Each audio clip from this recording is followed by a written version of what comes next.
Hello everyone. देखिए friends, इस video में हम समझेंगे क्लास 10 की इंग्लिश का मोस्ट टाइम पे क्वेश्चन है। ये जो क्वेश्चन है बार बार रिपीट होता रहता है एग्जाम में। तो देखिए इस तरीके से मिलेगा आपको एग्जाम में, करेक्टर स्केच ऑफ भोली। तो देखिए भोली का करेक्टर बार बार रिपीट होता रहता, और एक आता लेंचो वाला, एक आता अनिल वाला, और एक और आता है मिसिस पंफ्री वाला। ये चार करेक्टर आपको याद होने चाहिए। कौन कौन से? भोली वाला, लेंचो और अनिल वाला और मिसिस पंफ्री वाला। ये चार करेक्टर अगर आपको याद हैं तो 100% आपको एग्जाम में एक तो पक्का मिल जाएगा।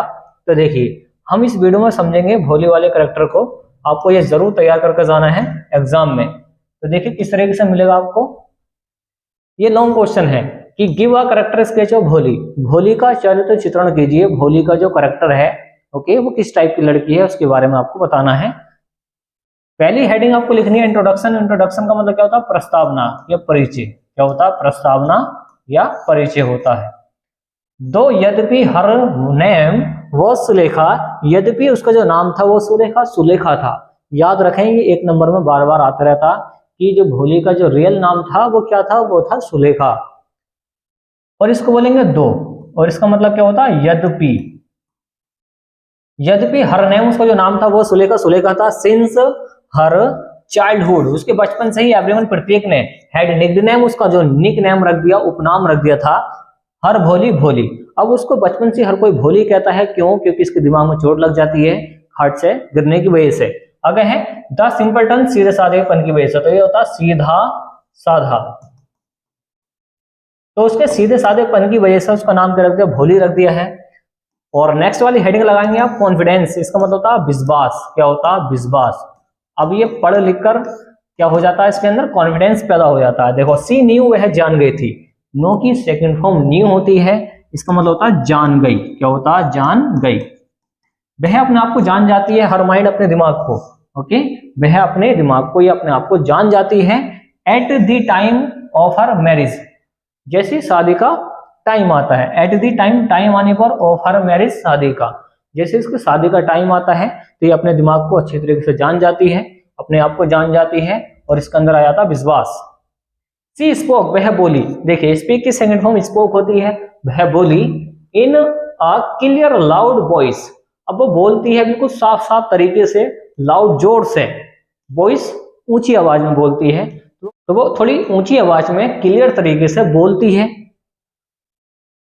हर पेरेंट्स, सिस्टर, ब्रदर्स। अब देखिए जैसे ही तेज आवाज में बोलती है तो उसको जो माता पिता हैं, सिस्टर्स उसकी जो बहनें हैं, और ब्रदर्स उसके जो भाई हैं। और इसके देखिए टोटल 4 बहनें होती हैं, इसके भाई होती हैं 3। अब उसकी जो बहनें हैं और जो भाई हैं वो सब सुनते हैं जैसे ये तेज आवाज में क्लियर तरीके से बोलती है, वैसे ये तुतलाती है।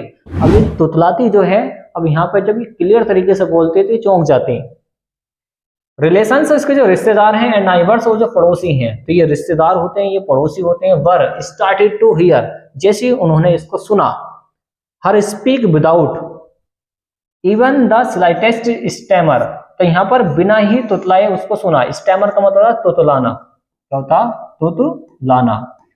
तो यहाँ पर जैसे ये बिना तुतलाए सुनते हैं तो ये शौक हो जाते हैं। कौन कौन? इसके भाई बहन, माता पिता, रिश्तेदार, पड़ोसी, ओके, ये सारे के सारे क्या हो जाते हैं? ये शॉक्ड हो जाते हैं कि ये कैसे बोल गई बिना तुतलाए। नेक्स्ट वाली हेडिंग है कंक्लूजन। इसका मतलब होता है निष्कर्ष या निचोड़। सुलेखा टोल्ड, सुलेखा ने कहा, हर पेरेंट्स, अपने माता पिता से। अब सुलेखा कहती है किससे? अपने माता पिता से। डेट सी नीडंट, उसको कोई जरूरत नहीं है। देखिए नीड, नॉट की शॉर्ट फॉर्म होती है नीडंट। उसे कोई आवश्यकता नहीं है। नीड का मतलब आवश्यकता। गेट मैरिड, शादी की। गेट मैरिड का मतलब होता है शादी करना, तो उसको कोई शादी की कोई जरूरत नहीं है। सी एज्यूड, वह आश्वासन देती है। एज्यूड का मतलब आश्वासन देना, देम उनको, तब वह उनको आश्वासन देती है डेट की। सी वुड हेल्प, वो उनकी मदद करेगी। देम उनकी, वो उनकी मदद करेगी। इन देयर ओल्ड एज, उनके बुढ़ापे में। तो उनके बुढ़ापे में वो उनकी क्या करेगी? मदद करेगी। तो इस तरीके से वो आश्वासन देती है, समझाती है अपने पेरेंट्स को कि मैं शादी करना नहीं चाहती, मैं तुम्हारी सेवा करूंगी। तो इस तरीके से इसका करेक्टर स्केच आप समझ सकते हैं कैसा इसका करेक्टर है। अब देखिए इसके जो मीनिंग है, एक बार मीनिंग को देख लें। देखिए करेक्टर स्केच का मतलब होता है चरित्र चित्रण।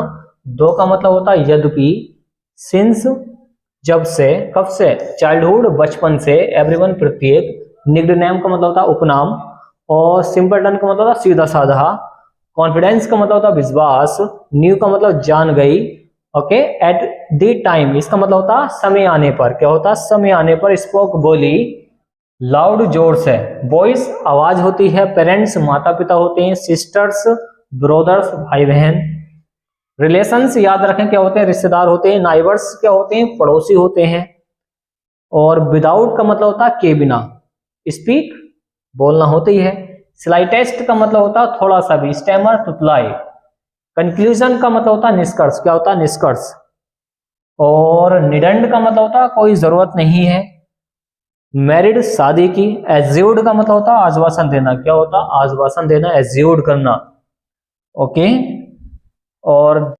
देयर ओल्ड एज इसका मतलब होता है उनके बुढ़ापे में। ये सारे के सारे मीनिंग आपको जरूर याद होने चाहिए। ओके, चलिए आप इसका स्क्रीनशॉट लीजिए, हम कर देते हैं इसको क्लीन, और आप ले सकते हैं फिर इसका स्क्रीनशॉट और कर सकते हैं इसको तैयार।